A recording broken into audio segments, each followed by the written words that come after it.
Bonjour à toutes et à tous, merci de votre présence aujourd'hui. On est ravis, Bénédicte et moi-même, de pouvoir partager ce moment avec vous et de vous parler de ce sujet un peu plus tendance et d'actualité que la marketplace et tout ce qu'implique finalement un projet marketplace. Et c'est la raison pour laquelle je vais poser plein de questions à Bénédicte aujourd'hui et qui, au travers de ses réponses, pourra vous apporter énormément d'éclairage sur les retours d'expérience quant au lancement de ce type de projet. Mais avant ça, on va démarrer par se présenter très rapidement. Je vais laisser la main à Bénédicte. Oui, bonjour à tous. Donc moi, Bénédicte Rantzau, je suis arrivée chez Kiabi quand il y avait une quinzaine de magasins, donc il y a assez longtemps. Et j'ai évolué dans le monde des achats et du produit, donc en tant que chef de produit, chef de marché, directrice de collection.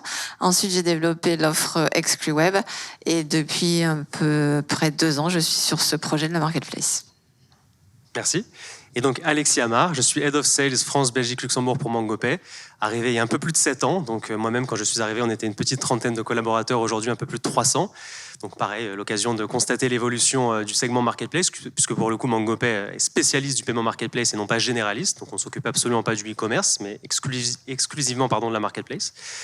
Et donc voilà, pour ma part, je m'occupe d'élaborer, de déployer la stratégie commerciale sur ces marchés bien précis, dont fait partie Kiabi et dont on va parler aujourd'hui. Et c'est d'ailleurs la question que je vais poser à Bénédicte aujourd'hui. Comment Kiabi a entrepris sa diversification, enfin la diversification de son activité vers le modèle marketplace. Et c'est au travers des différentes questions que je vais pouvoir poser que tu vas nous apporter tous ces éclairages. Alors, Kiabi, je vais recommencer par l'histoire de Kiabi. C'est une société qui a démarré en France, qui s'est ouverte peu à peu sur l'international. Aujourd'hui, Kiabi, c'est 25 pays en franchise et en propre. Et c'est 550 magasins dans le monde, grosso modo. Une offre internationale. Et aujourd'hui, en fait, ce qui s'est passé, c'est que notre collection de produits, elle a beaucoup d'appétence pour nos clients, mais nos clients, ils nous demandent toujours plus. Donc c'est pour ça qu'on a ouvert les ExcluWeb à un moment donné, pour se dire on peut travailler d'autres produits que ceux qu'on fait aujourd'hui. Et donc on a élargi sur la chaussure, sur le linge de maison, sur le jouet, le déguisement, et puis élargi aussi l'offre textile. Et de fil en aiguille, en fait, tous ces produits ont fonctionné. Et donc on s'est retrouvé devant une problématique entre guillemets à se dire qu'est-ce qu'on fait, est-ce qu'on va plus loin, comment on le fait. Il se trouve que le sujet marketplace avait déjà été étudié plusieurs fois auparavant, mais Kiabi était dans une phase où on avait d'autres sujets prioritaires à traiter, qui pouvaient être la marque, les magasins, le relooking des magasins, la notoriété. Parce qu'il y en a encore qui connaissent l'ancien Kiabi, mais pas le nouveau Kiabi. Donc on avait beaucoup de choses à travailler là-dessus. Et une fois que tout ça, ça a été fait, eh bien, on s'est dit pourquoi pas passer à la marketplace. Et c'est arrivé pendant le premier confinement où j'ai commencé à instruire ce projet. C'est très intéressant, Bénédicte, et je vais compléter ces propos avec quelques chiffres que j'avais prévu de donner avant, mais peu importe qu'on ait inversé l'ordre, pour compléter ton propos, te dire que, et vous dire aussi surtout que la tendance, l'essor de ce segment qu'est la marketplace est très fort. On a voulu vous citer quelques chiffres et vous en partager ici. Donc je ne vais pas tous vous les lire, vous les voyez ici, mais voilà, ça nous permet de vraiment percevoir et d'observer à quel point la tendance sur ce segment et sur cette activité bien précise qu'est la marketplace est fort. Voilà, c'est des chiffres qui sont très intéressants. Je vois que vous prenez des photos, je vous invite à le faire. Les chiffres sont très récents, sont d'actualité, dont le dernier sorti étant le 53% des e-acheteurs qui ont réalisé leur dernier achat sur une marketplace. C'est une donnée de l'Ipsos qui est sortie il y a quelques jours. Donc voilà, une tendance très forte sur ce segment et donc une appétence de la part des retailers à observer et à se lancer sur ce segment bien précis. Et du coup, la seconde question, Bénédicte, que j'aimerais te poser là-dessus, quels étaient les objectifs principaux au démarrage de ce projet marketplace? Alors, l'objectif global, la vision globale déjà de la marketplace, c'est de devenir la première marketplace omnicanal pour les familles. Notre vision à nous chez Kiabi, c'est bien de faciliter la vie des familles. Et qui dit faciliter la vie des familles, c'est leur permettre de trouver tout type de produits, voire de services qui vont leur permettre de simplifier leur quotidien. Donc, on est vraiment dans ce cadre-là au démarrage du projet. Et donc, l'objectif, c'est d'avoir l'expérience client la plus facile, la plus simple, la plus évidente pour nos clients, pour pas les perdre et plutôt pour les emmener à trouver tout ce qu'ils peuvent chercher sur le site. Et donc, partant de là, on a eu une vraie problématique qui était de se dire, un lancement de marketplace, c'est compliqué, oui, il faut le dire, il faut se le dire. Et on peut pas tout faire au lancement de la marketplace. Il faut faire des choix. Et donc, souvent, une marketplace, dans le monde des click and mortar, il y a un sujet autour du panier et du paiement. Et on trouve souvent 2 paniers, 2 paiements, voire un panier, 2 paiements. Et nous, on a essayé de se dire, on va faire un panier, un paiement, parce que on trouve que c'est une expérience importante pour le client, et sinon on va les perdre sur la route si on n'arrive pas à leur faire ça. Et donc, on a réussi à faire ça, donc moyennant quelques ajustements, c'est-à-dire qu'aujourd'hui, le client est obligé de payer en carte bleue uniquement, et il est obligé de se faire livrer chez lui directement. Dans la suite du projet, on va aligner les moyens de paiement et les moyens de Kiabi à ceux de Kiabi. Mais vraiment, un des objectifs importants, c'était celui-là. Après, il y en a d'autres aussi. On démarre en digital uniquement, et donc pas en omnicanal. Et puis, on démarre avec des vendeurs européens uniquement pour démarrer, pour simplifier les gestions de taxes et de flux comptables. Très clair. Et la question qui en découle, justement, tu commences un peu à nous en parler au travers de ces réponses-là, c'est quels retours d'expérience principaux souhaites-tu nous partager et partager à l'audience aujourd'hui quant au lancement de ce projet Marketplace, que ce soit d'un point de vue des freins ou des obstacles que l'on peut rencontrer quand on est un retailer qui diversifie son activité, que ce soit d'un point de vue justement des facteurs clés de succès ou des opportunités, des best practices qui peuvent exister sur le lancement du Marketplace et du coup qui conduisent au choix de certains prestataires. Voilà, quels sont les retours d'expérience sur le lancement de ce projet que tu souhaites nous partager aujourd'hui? Alors, ce qui est important dans une marketplace, je suis pas bien sûre que je suis ce qui est écrit derrière, mais c'est pas très grave. Ce qui est important dans une marketplace, c'est que c'est un change majeur dans la vie d'une entreprise. C'est-à-dire que nous, Kiabi, on travaillait avec des fournisseurs, et donc on avait un cahier des charges qu'on donnait aux fournisseurs, et on leur demandait un certain prix, une certaine date de livraison et un certain stock à fabriquer. Ça, en marketplace, ça n'existe pas, puisque c'est le vendeur qui décide des prix de vente, c'est le vendeur qui décide des frais de livraison, des seuils de gratuité. Et donc, on a avec nous des vendeurs qui sont qu'on veut emmener en tant que partenaires, et on n'a plus cette relation de force entre guillemets que pourrait avoir un acheteur avec ses fournisseurs. Et donc déjà, ça change tout, parce que notre job, c'est de trouver les solutions qui permettent aux vendeurs de pouvoir bien vendre ses produits sur le site, et aux clients de pouvoir trouver également bien ses produits. Donc ça, c'est un gros sujet, parce que c'est un change 360 dans l'entreprise. La marketplace, c'est pas uniquement un sujet web, c'est un sujet très tech, mais c'est aussi un sujet comptable, donc c'est un sujet de flux, c'est un sujet de juridique énormément, c'est un sujet marketing, c'est un sujet magasin, puisque les magasins, forcément les clients vont arriver en magasin, et donc il faut emmener toute l'entreprise là-dedans, et donc il faut vraiment se remettre en question et changer de posture pour se dire comment on fait pour accompagner les vendeurs et les clients de l'autre côté pour que ça fonctionne bien. Donc ça, c'est un vrai challenge à relever, et c'est un vrai retour d'expérience. Après, j'ai envie de dire, si le projet il n'est pas coopté et il n'est pas fortement poussé par le top management, pardon, ça va être compliqué. Il faut vraiment que ce sujet il soit appréhendé par le top management et redescendu dans chacune des équipes en disant c'est une priorité, et ce sujet-là, vous l'instruisez cette année en priorité. C'est ce que nous on a fait. On l'a une fois l'appel d'offres de l'éditeur signé, on a mis 9 mois pour le faire techniquement, ce qui est quand même une prouesse. Mais parce que on avait vraiment le top management qui est allé dans chacune des équipes, et quand il y avait un point de blocage, parce qu'il y en a régulièrement, eh bien notre sponsor était là pour dénouer le sujet et trouver les solutions. Et ça, c'est vraiment important de le savoir aussi, parce que sinon des projets, on le sait tous, il y en a plein dans tous les coins, et tout le monde trouve que son projet est prioritaire, et à un moment donné, il faut arbitrer.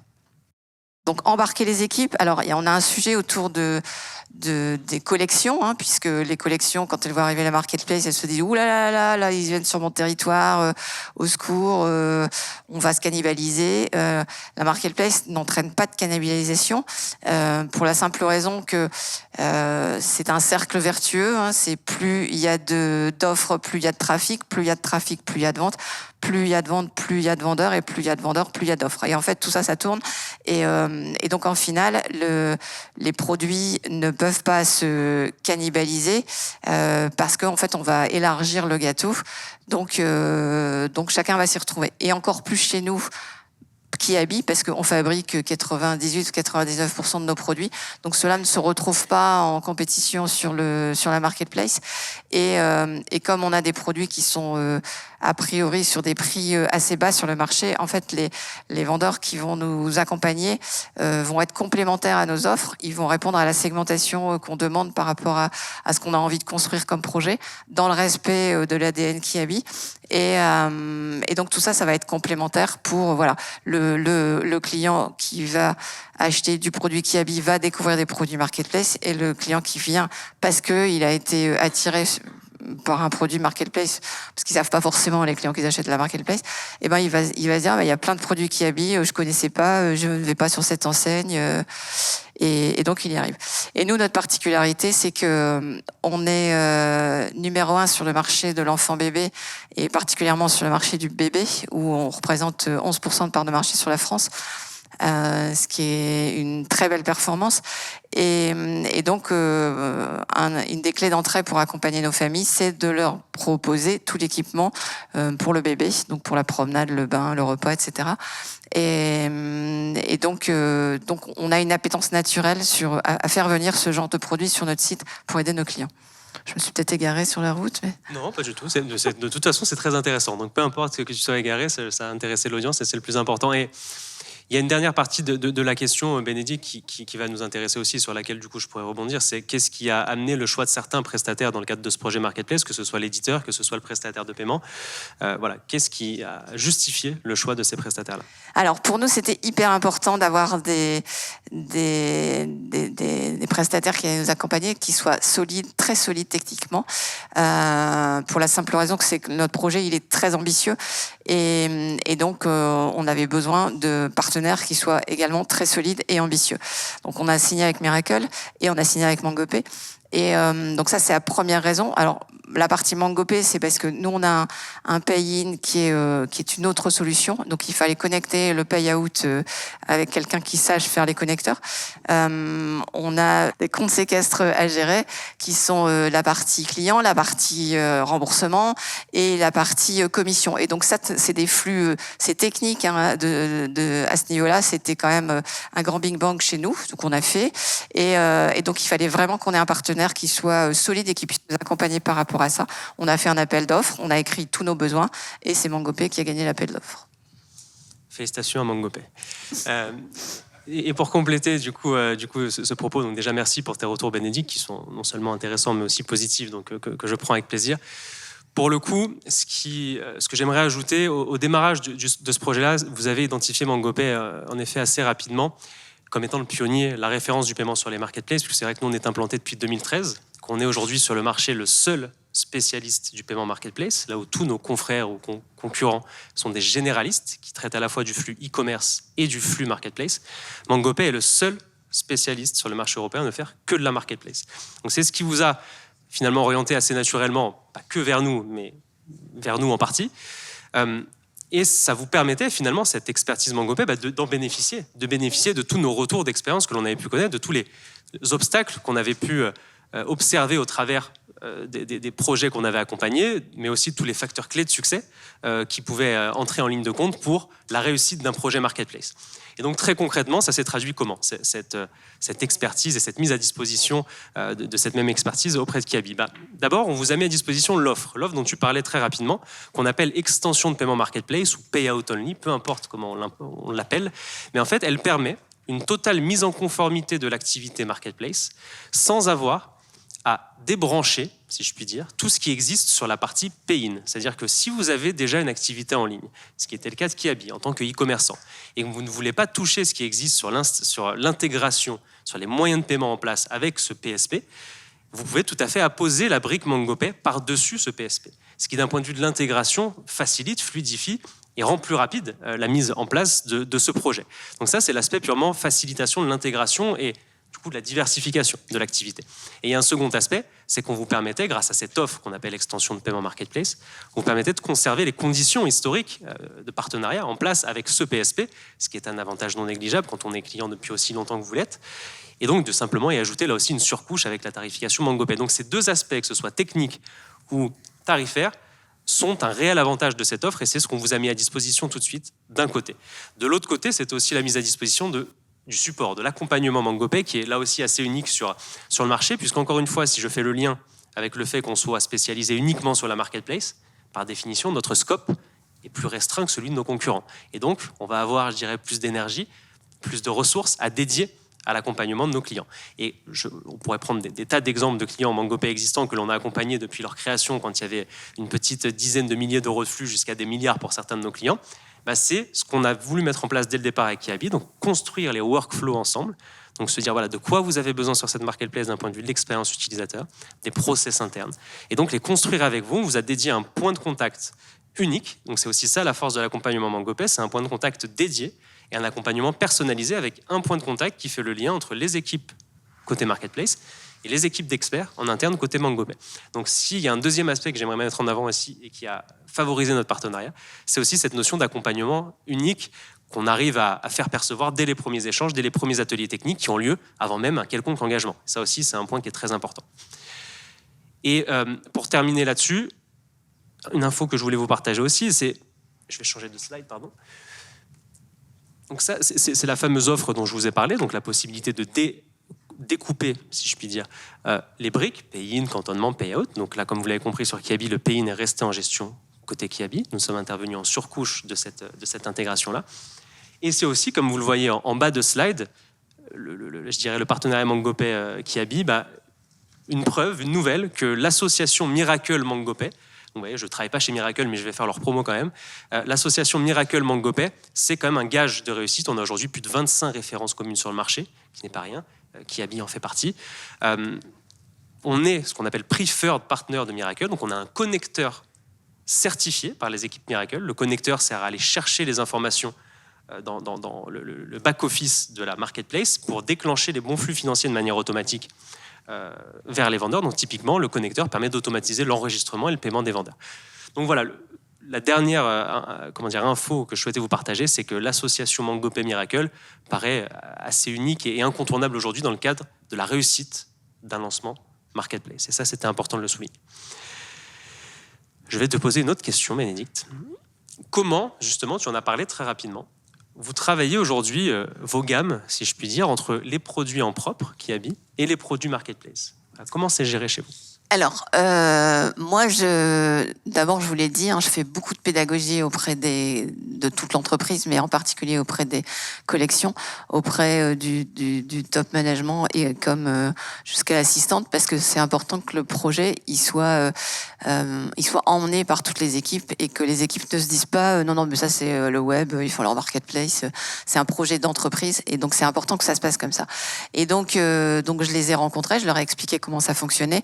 Et ensuite, je leur ai demandé de remonter leurs besoins. Qu'est-ce qu'ils ont envie de trouver aujourd'hui qu'ils ne savent pas trouver chez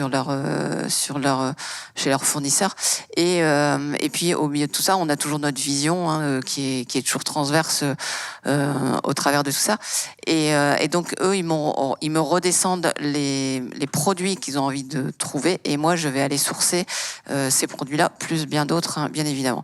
Une fois que ça s'est fait, en fait, moi, je vais communiquer tous les mois à peu près. Je leur transmets alors pas les ventes à la référence parce que en marketplace ça n'a pas de sens, puisque aujourd'hui, je pense que sur notre top 10, il y a 7% de produits qui font le top 10 des ventes. Et en fait, c'est tout l'intérêt de la longue traîne, c'est de vendre beaucoup de produits à beaucoup de clients différents. Et donc aujourd'hui, je leur remonte les typologies de produits qui peuvent être intéressantes et je les mets en contact avec mes vendeurs qui potentiellement peuvent devenir des fournisseurs pour Kiabi demain. Ce que je vous ai pas dit aussi, c'est que Kiabi, on avait une contrainte, c'est que notre logistique livre tout sur de l'emballage plastique en flat. Et donc, on ne pouvait pas faire de volumineux, on ne pouvait pas faire de produits fragiles, on ne pouvait pas faire de produits électriques parce qu'on n'a pas les normes et qu'on ne les connaît pas. On pouvait faire, voilà, tous ces produits-là, on ne peut pas les faire. Et donc, l'intérêt de travailler avec des partenaires, c'est justement d'ouvrir cet écosystème, encore une fois, pour l'intérêt du client, mais d'ouvrir l'écosystème et d'avoir une gamme de produits qui soit très, très large. Donc, quand on parle de puériculture, je suis pas trop en concurrence avec les produits Kiabi, puisqu'on n'en fait quasi pas. Quand on parle de vêtements, on l'est pas trop non plus, parce que en termes de prix de vente, les vendeurs, ils seront mathématiquement un peu plus élevés que les prix Kiabi. Et donc, il y a une petite tranche de produits au milieu qui peuvent être concurrencés entre eux, qui sont les produits achetés chez des marques ou chez des importateurs par Kiabi. Mais ça se gère assez facilement. Je pense que le sujet, c'est plutôt un sujet de compréhension et de faire adhérer l'entreprise à un change global, puisque il n'y aura plus que des produits Kiabi sur le site, mais il y aura plein de produits marketplace. Aujourd'hui, on doit tourner entre 15 et 20 000 produits sur le site. Demain, il y en aura 200 000. Donc c'est ça la grosse difficulté, c'est de leur faire comprendre que c'est pas parce qu'il y a beaucoup plus de produits que les produits Kiabi vont être noyés, bien au contraire. Et en parallèle, c'est pas parce qu'il y a peu de produits Kiabi qu'on va décider de les mettre en avant systématiquement.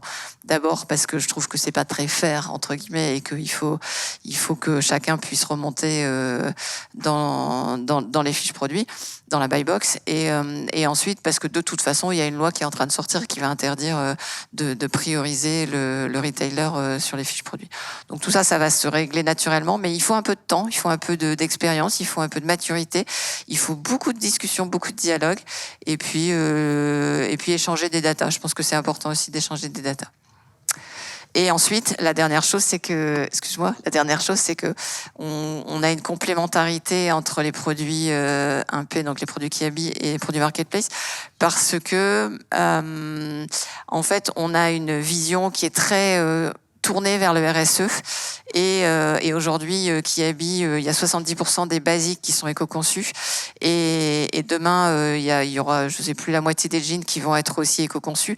Mais pour l'instant, on n'est pas encore suffisamment assez fort dans ce domaine de l'éco-conception et des produits bio, Gotex et tout ce qu'on veut. Et donc l'intérêt croisé pour tout le monde aussi, c'est de se dire, si nos vendeurs, en plus, ils ont un chemin vers le RSE et qui nous amènent des produits qui sont très RSE, et en fait, tout le monde est gagnant aussi dans l'histoire. Donc, nous, on a très, très envie de construire des partenariats avec des vendeurs qui vont être complémentaires et nous apporter à nous des choses et à nos clients. Et voilà, et échanger de la data, parce que je trouve, encore une fois, que garder les chiffres pour soi, ça n'a aucun sens, et que nous, les datas qu'on va avoir, on va les donner à nos vendeurs. Donc ça, c'est très intéressant d'un point de vue de la stratégie finalement interne à adopter au sein d'un groupe, d'un opérateur, de choisir quel produit mettre en avant. Moi, si je peux apporter un complément là-dessus sur la partie plutôt opérationnelle, fonctionnelle, comment mettre ça en place, la gestion entre qu'on pourrait appeler des paniers mixtes, en fait, entre des produits en propre et des produits de vendeurs tiers. Là aussi, je reviens à la slide précédente dont je viens de parler. Le fait de s'associer avec des éditeurs ou des prestataires de paiement dont c'est la spécialité, dont c'est le domaine d'expertise, que d'accompagner des retailers dans leur projet de diversification, et donc d'avoir à gérer ce type de problématique entre les paniers, la problématique des paniers mixtes. Pour le coup, encore une fois, l'alliance MangoPay Miracle de ces deux outils-là permet une gestion tout à fait automatisée de ce genre de problématique. Typiquement, l'outil Miracle, le back-office Miracle, permet très facilement d'identifier sur un paiement quel flux doit revenir à Kiabi, quelle part du flux doit revenir aux vendeurs, au singulier, au pluriel d'ailleurs, puisqu'il peut y avoir plusieurs vendeurs tiers. Et grâce au connecteur, au fameux connecteur certifié dont je vous parlais, la possibilité d'aller chercher l'info grâce au connecteur MangoPay dans le back-office Miracle pour déclencher le bon flux financier. Et grâce à notre techno là aussi, pouvoir splitter un seul et même paiement vers de multiples e-wallets, que ce soit le e-wallet Kiabi, que ce soit le e-wallet des vendeurs. Donc encore une fois, un point très important à prendre dans votre réflexion si vous avez ce projet-là, les paniers mixtes, comment vous pouvez les gérer. Il y a une stratégie déjà à mettre en place. Ensuite, il y a une mise en application technique qui doit être mise en place. Et pour ça, il faut idéalement se rapprocher des prestataires qui ont l'habitude de le faire. Je vais vous parler de plus de 25 références communes avec Miracle.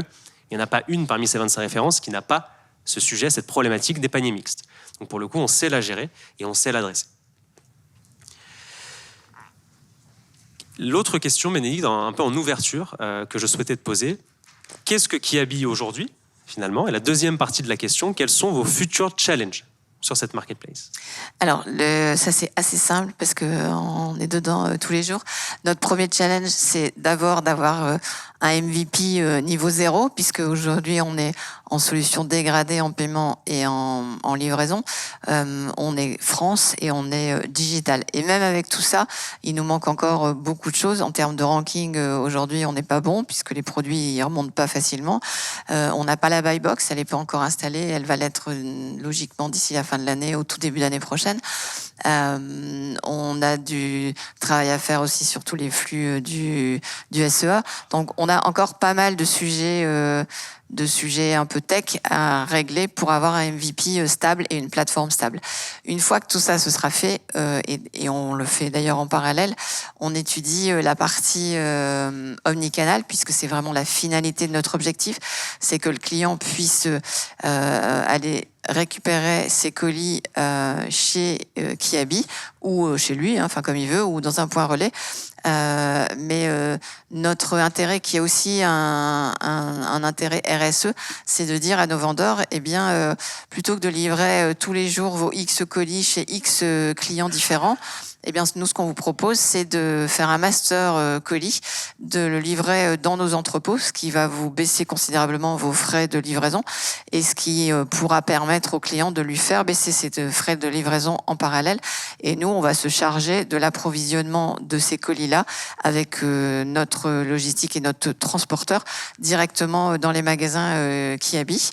Et donc, on a une économie de coûts de transport et on permet aux clients de payer moins cher en coût de livraison. Donc, tout ça, c'est aussi un intérêt croisé. Donc, ça, c'est vraiment les chantiers qu'on va travailler sur 2023.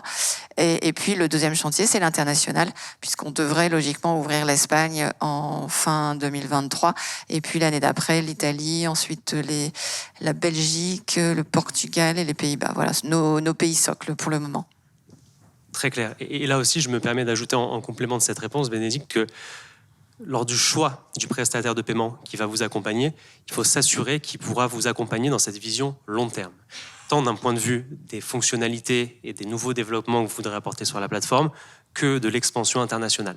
Et je pense que ce qui a aussi orienté Kiabi vers MangoPay, c'est la possibilité donc de se projeter au travers de choses très concrètes. Tout d'abord, j'en parlais tout à l'heure, cette offre payout only ou extension de paiement marketplace que tous les PSP ne proposent pas, qui offre finalement une modularité qui est totale. On parlait d'omnicanalité tout à l'heure. Le fait de pouvoir avoir un seul prestataire sur la partie payout, ça vous offre, je dirais, une totale flexibilité sur la partie pay-in. Et si toutefois vous décidez de lancer certains marchés sur lesquels MangoPay ne propose pas le moyen de paiement, ça vous offre la possibilité de passer par notre PSP, de garder MangoPay, de centraliser la partie paiement des vendeurs via MangoPay. Donc ça, première chose, cette vision long terme offerte par la modularité de cette offre. J'ai parlé d'international, enfin de nouveaux moyens de paiement, je pourrais parler d'omnicanalité.